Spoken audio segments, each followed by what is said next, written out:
प्रस्तुत है कार्यक्रम किसान की बात।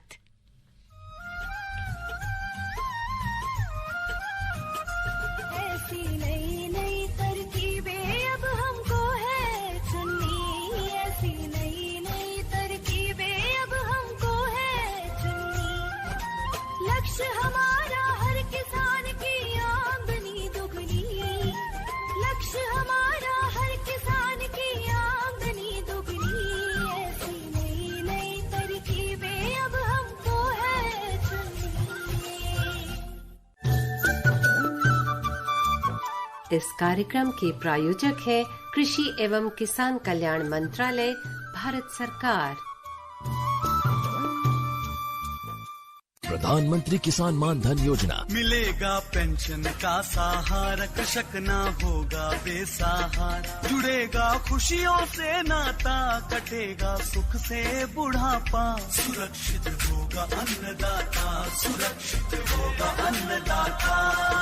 प्रधानमंत्री किसान मान धन योजना से लघु सीमांत किसानों का भविष्य होगा सुरक्षित और 60 वर्ष की आयु से 3,000 रूपए मासिक पेंशन होगी सुनिश्चित। 55 रूपए से 200 रूपए की मासिक किश्त देकर प्रवेश कर सकते हैं। 18 से 40 वर्ष तक के किसान इस अंशदायक योजना में सरकार देगी बराबर का योगदान। सभी किसान भाई बहन इस योजना के लाभ के लिए जन सेवा केंद्र में जाएं और अपना निशुल्क नामांकन कराएं। प्रधानमंत्री किसान मान धन योजना, अन्नदाता के परिश्रम को संबल, पेंशन से सुरक्षित उनका कर। कृषि एवं किसान कल्याण मंत्रालय, भारत सरकार द्वारा जनहित में जारी।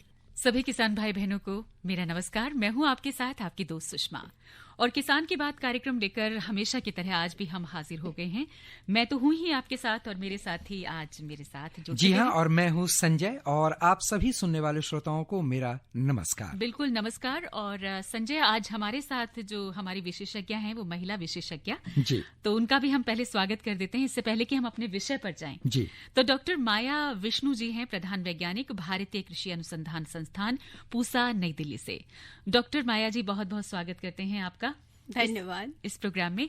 और आज जो हम विषय लेकर आए हैं वो एक ऐसा विषय है संजय कि हर घर की थाली में मतलब चाहता है कि ये सबका फेवरेट होता है जी। रोटी के बाद अगर दूसरी एक कार्बोहाइड्रेट से युक्त अगर कोई चीज है तो वो है हमारा चावल, धान। जी बिल्कुल, और इसके बगैर खाना अधूरा अधूरा सा तो लगता भी है। बिल्कुल, दाल है तो चावल होने चाहिए।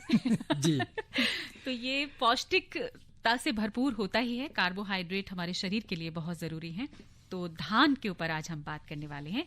और धान समय से बुवाई तो हो जाती है, रुपाई हो जाती है, सब कुछ हो जाता है, लेकिन जब फसल हमारी खेतों में खड़ी होती है तो उस समय उसकी देखभाल करनी बहुत जरूरी है। बिल्कुल बिल्कुल। और हम अपने श्रोताओं को बता दें कि धान जो है वो भारत की प्रमुख खरीफ फसल है और जिससे हमें चावल मिलता है, जैसा कि हमने बात भी की कि इससे खाने में मजा आ जाता है। बिल्कुल, इसके बगैर तो खाने की कल्पना तक नहीं कर सकते हैं हम। और एक बात मैं बता दूं सुषमा कि चावल भारत सहित एशिया और विश्व के बहुत सारे देशों का मुख्य भोजन है। बिल्कुल ठीक कहा। और विश्व का सबसे बड़ा उत्पादक देश चावल के मामले में अगर हम कहें तो वो हमारा देश भारत ही है, जो एक तरफ जहां करोड़ों लोगों का जो पेट है इससे भरता ही है, साथ ही साथ ये हमारे किसानों की आय का एक बहुत बड़ा जरिया भी है। बिल्कुल, बहुत बड़ा जरिया है। और आपको ये भी पता होगा कि मक्का के बाद अगर पूरी दुनिया में सबसे ज्यादा बोई और उगाई जाती है वो फसल है धान। जी। तो आज हम धान की बात करेंगे और डॉक्टर माया विष्णु से जानेंगे बहुत सारी जानकारी। तो विषय भी आज हमारा यही है कि धान की फसल में बीमारी प्रबंधन। तो इससे जुड़े हुए अगर कोई भी प्रश्न है किसान भाइयों और बहनों तो आप हमसे जुड़ सकते हैं। हमारे फोन लाइंस खुले हुए हैं और नंबर मैं बता दूं आप सभी को। हमारे नंबर है 23421082 और जो दिल्ली के बाहर के श्रोता हैं वो 011 लगाना नहीं भूलें। हमें आपके कॉल्स का बहुत ही बेसब्री के साथ इंतजार रहता है। यकीन मानिए हमारे प्रश्न, माफ कीजिएगा, आपके प्रश्न हमारे लिए बहुत ही महत्वपूर्ण है। बिल्कुल महत्वपूर्ण है, तो इंतजार रहेगा आपके फोन कॉल्स का।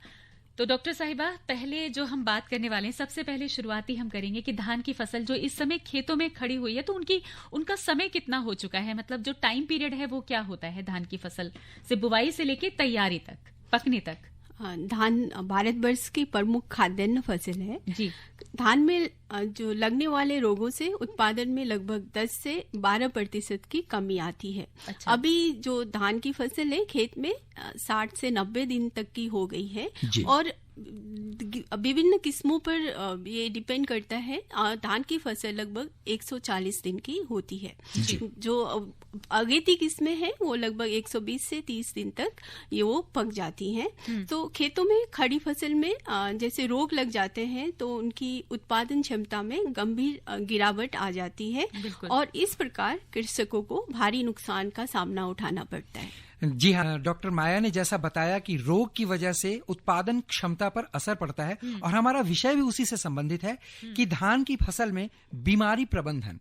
तो अब हम ये जरूर जानना चाहेंगे कि आखिर ऐसी कौन कौन सी बीमारियां हैं जो धान के फसल को नुकसान पहुंचाती है। तो चलिए अपने प्रश्न के फेहरिस्त को आगे बढ़ाते हैं सुषमा, और सबसे पहले बात करते हैं कि धान की फसल में कवक के कारण कौन कौन सी बीमारियां होती हैं और इन बीमारियों से हमारे जो श्रोता हैं या हमारे किसान मित्र हैं वो कैसे निजात पा सकते हैं। धान की फसल में अनेक रोग आक्रमण करते हैं तथा इन रोगों के रोग कारक की प्रकृति में भिन्नता होने के कारण इसके जो रोकथाम के उपाय हैं वो भी भिन्न भिन्न होते हैं। जो कवक से धान में रोग होते हैं उसमें ब्लास्ट रोग, झुलसा, आवासी कंठ और भूरी चित्ती प्रमुख है जो इस समय खेतों में फसल में आ सकती है। अच्छा, तो कवक के बारे में बता सकते हैं कि अगर कवक है तो उसका उपाय क्या है, किस तरह से उसको हटाया जा सकता है या दूर किया जा सकता है धान की फसल में। देखिए, कवक से धान में बहुत सारे रोग होते हैं तो उसमें जैसे हम प्राथमिकता की तौर पे अगर लेंगे तो पहला जो मुख्य रोग है वो प्रध्वंस रोग या उसको ब्लास्ट या झोंका रोग भी कहते हैं। वो बाद की अवस्था में गर्दन तोड़ के नाम से भी जाना जाता है। तो ये जो कवक है मैग्नापोर्थे ओराइजी इसको रोग का कारक है और सामान्यतया बासमती एवं सुगंधित धान की प्रजातियां इस रोग के प्रति उच्च संवेदनशील होती हैं। तो इस रोग के लक्षण अगर इसकी बात करें तो इसके लक्षण लगभग पूरे पौधे में दिखाई देते हैं। उसका पर्णछद, पुष्पगुच्छ, गांठ, पत्तियों पर इसका संक्रमण होता है। तो कवक का पत्तियों पर भूरे रंग के आंख या नाव के आकार के या आप कह सकते हैं कि बर्फी जैसे धब्बे बनते हैं जो बाद में राख जैसे हो जाते हैं। उनके बीच का भाग धूसर होता है और उसमें पतली पट्टी दिखाई देती है धूसर रंग की। अनुकूल वातावरण में क्षैतिज बढ़कर आपस में मिल जाते हैं और पूरे पौधे को सुखा देते हैं।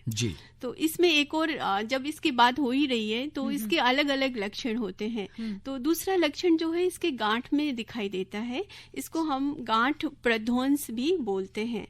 इसमें गांठ में भूरे रंग के धब्बे बनते हैं जो पौधों को चारों ओर से घेर लेते हैं और वहां से पौधा टूट जाता है। और जब गर्दन तोड़ जो हम कह रहे हैं वो पुष्पगुच्छ के आधार पर भूरे से लेकर काले रंग के छत बन जाते हैं जो मिलकर चारों ओर से घेर लेते हैं और बाद में पुष्पगुच्छ वहां से टूट जाता है। इसके परिणाम स्वरूप दानों की 100% तक हानि हो जाती है और कभी कभी बालियों में दाने भी नहीं बनते इस रोग की वजह से। तो अगर जो इस समय जैसे मौसम बना हुआ है उत्तर भारत में लगातार हल्की वर्षा और मेघ आच्छादित आकाश जब होते हैं तो इस रोग का प्रकोप बढ़ने की संभावना होती है। तो इस समय किसान भाई खेत में निगरानी करते रहे और उनको लगे कि खेत में इस तरीके के लक्षण दिखाई दे रहे हैं और प्रध्वंस जैसे लक्षण अगर ये पत्तियों पर है और उनकी फसल 60 से लेकर 90 दिन के भीतर की है तो उस दशा में आप लोग ट्राइसाइक्लोजोल नामक कवकनाशी आता है उसका 1 ग्राम प्रति लीटर पानी की दर से मिलाकर आप छिड़काव कर सकते हैं। यहाँ पर मैं एक और बात बताना चाहूंगी किसान भाई, ये ट्राइसाइक्लोजोल है ये बहुत तरीके से रेजिड्यू के लिए भी हमारे बहुत सारा कंसाइनमेंट हमारा इसकी वजह से रद्द हुआ है। कभी भी आप इसका जो बाद की अवस्था में अगर गर्दन तोड़ होता है तो ट्राइसाइक्लोजोल का उपयोग ना करें।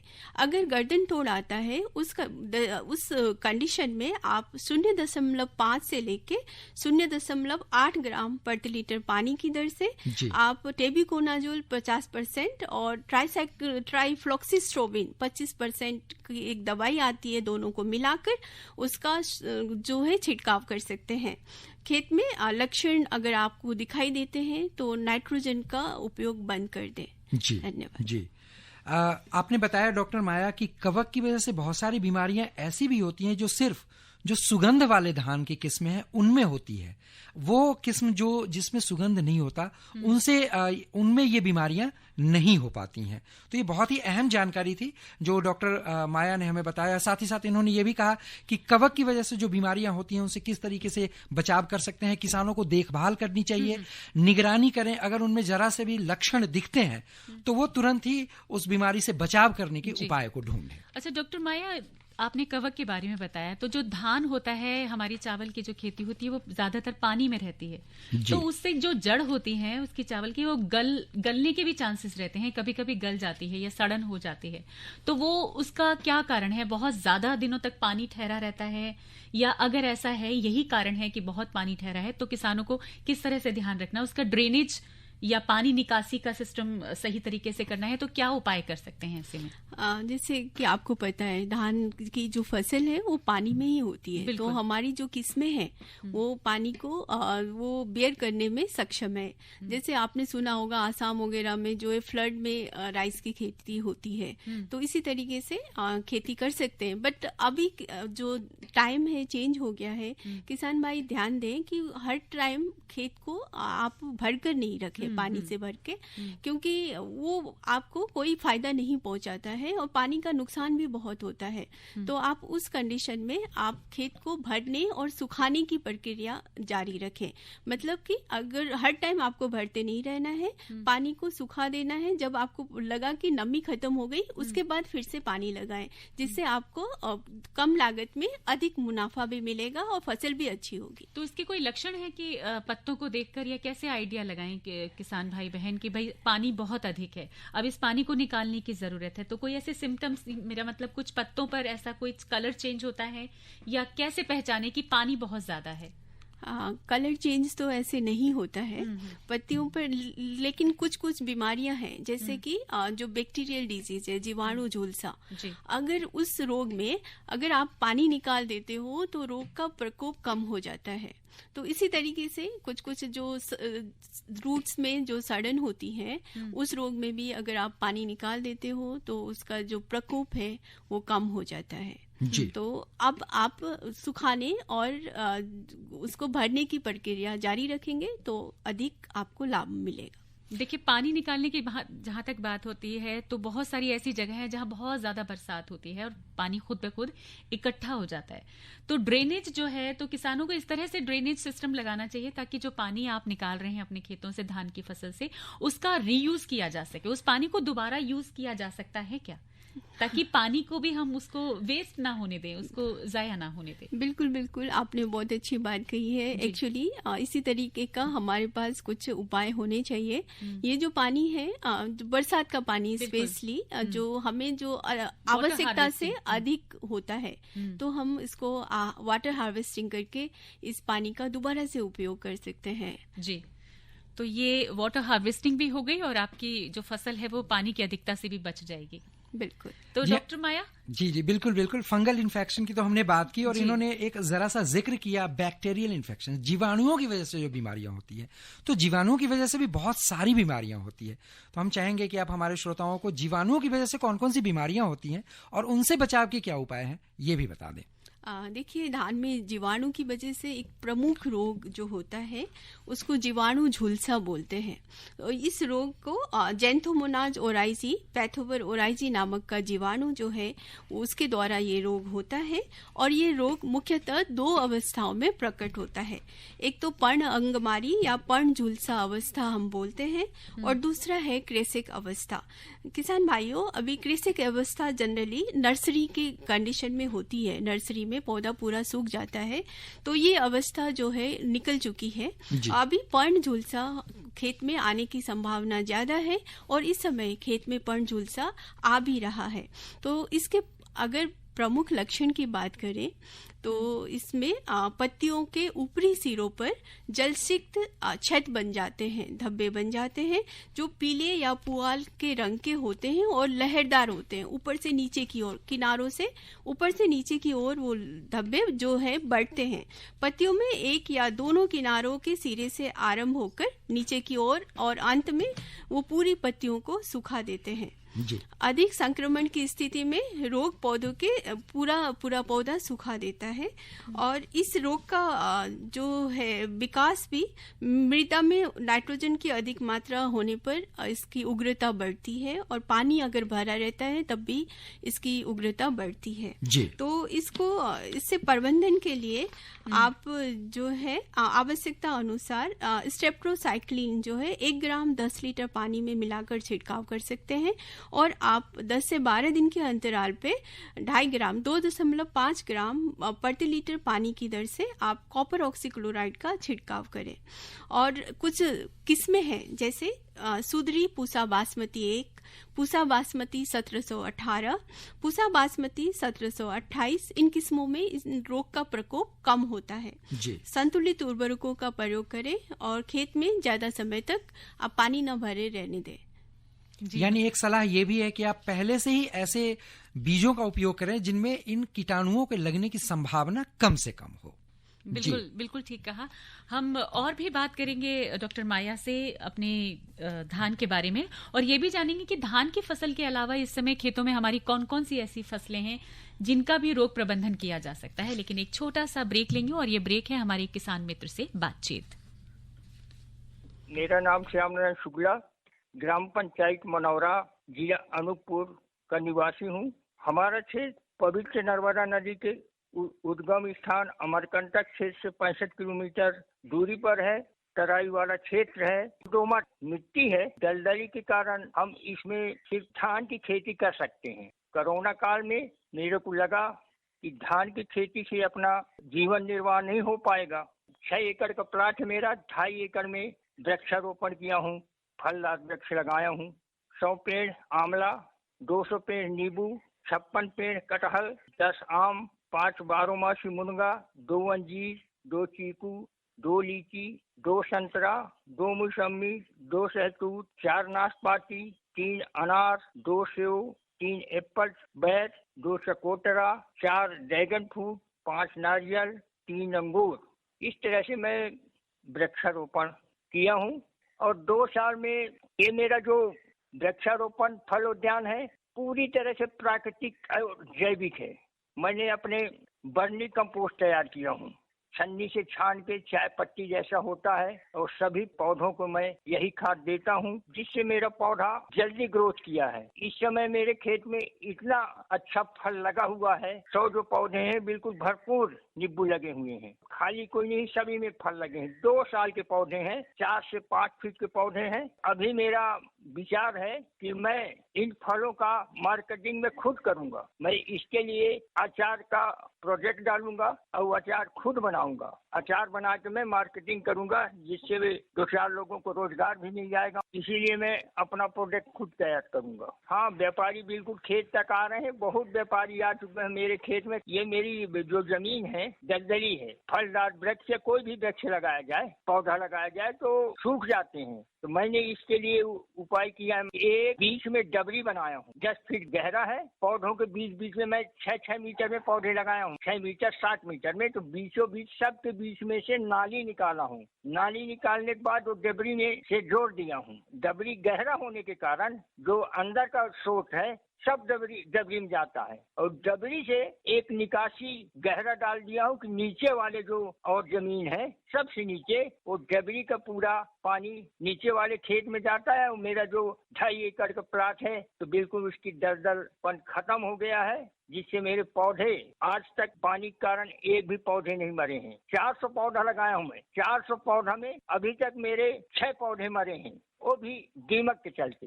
एक मैं खेत तालाब भी बनाया हूँ। खेत तालाब बनाया हूँ, पूरे जो खेतों का पानी डाइवर्ट कर दिया हूँ खेत तालाब में। करीब वो 34 मीटर 34 का है छोटा सा तालाब। ग्राम पंचायत द्वारा मेरे को 3 लाख रुपया मिला था, उससे खेत तालाब बनाया हूँ जिससे सभी खेतों को पानी जाके उसमें इकट्ठा होता है। और गर्मी के समय मैं उसी तालाब से पंप लगा के इस पे ड्रिप सिस्टम लगाया हूँ मैडम। पूरे उसमें ड्रिप सिस्टम से पूरे पौधों को गर्मी में उसी तालाब से पानी देता हूँ।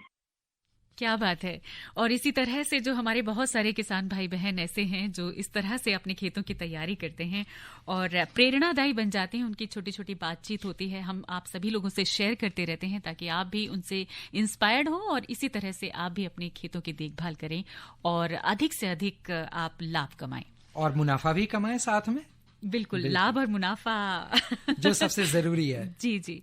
और हम आते हैं अपने टॉपिक पर, जो कि आज हम बात कर रहे हैं कि धान की फसल में जो बीमारी प्रबंधन है वो कैसे करें। लेकिन डॉक्टर माया, हम ये भी जानना चाहते हैं कि इस समय खेतों में धान तो है, लेकिन इसके अलावा भी जो उसकी जैसे समकालीन जो होते हैं उसके साथ फसल जो होती है वो कौन कौन सी हैं जो जिनका भी हम देखभाल कर सकते हैं? हाँ, इस समय ये बहुत अच्छा प्रश्न आपने किया। इस समय धान के अलावा खेत में मक्का है। उत्तर भारत में बेसिकली मक्का ज्यादा उगाया जाता है और मक्का खेत में है, और उसके अलावा मूंग बीन और सोयाबीन भी खेत में है। तो मक्का में भी जब रोग की बात हो ही रही है, तो मक्का में भी अनेक तरीके के रोग आते हैं और इन सब फसलों में एक कॉमन सा जो रोग कारक है राइजोक्टोनिया सोलेनाई बोलते हैं हम, इन सभी में बीमारी करता है, तो वो मक्का में भी कर देता है। तो मक्का में जनरली ये रोग उग्र अवस्था में पहुंच जाता है। तो अगर आपको खेत में अगर उसमें मक्का में अगर शीथ एंड मेडिस लीफ ब्लाइट बोलते हैं उसको, तो उस तरीके का लक्षण है, अनियमित आकार के धब्बे हैं और वो दीर्घवृत्तीय है और खेत में भूरे रंग के इस तरीके के धब्बे दिखाई देते हैं। तो उस केस में आप क्या कर सकते हैं, मक्का के रोग निवारण के लिए बहुत अच्छा है कि आपकी उसके नीचे की पत्तियां जो हैं वो निकाल दे, तो वो ऊपर तक वो रोग नहीं बढ़ पाता है। जनरली वो मिट्टी से आता है और नीचे की जब अगर हम पत्तियां निकाल देते हैं तो वो रोग ऊपर तक नहीं जा पाता है और इससे इस तरीके से इसका प्रबंधन अच्छे से हो जाएगा। जी, ये वाला रोग तो इस तरह से इसका प्रबंधन हो सकता है।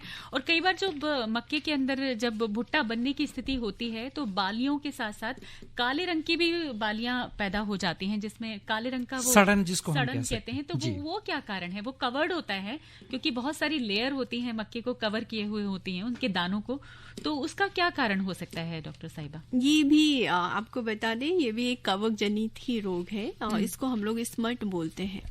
तो ये स्मट बालियों में आ जाता है और उस कभी कभी दाने भी है वो काले फॉर्म में दिखाई देते हैं। तो अगर आपको ऐसे जो दिखाई देते हैं तो उस तरीके के आपको इसका समाधान उस कंडीशन में यही है कि आप ऐसे जो पौधे हैं, ऐसे जो दाने हैं, आप उनको निकाल दें। जी जी। डॉक्टर साहब, आपसे जानना चाहेंगे कि धान में वायरस की वजह से भी क्या कुछ बीमारियां हो सकती है, और अगर ऐसा होता है तो उनसे बचाव कैसे कर सकते हैं? बिल्कुल, वायरस से भी एक्चुअली क्या होता है कि कवक, जीवाणु, वायरस सब धान सबका फेवरेट है, तो वायरस से भी बीमारियां होती हैं। यानी हम इंसान के अलावा ये जो वायरस हैं इनका भी फेवरेट है धान। बिल्कुल बिल्कुल।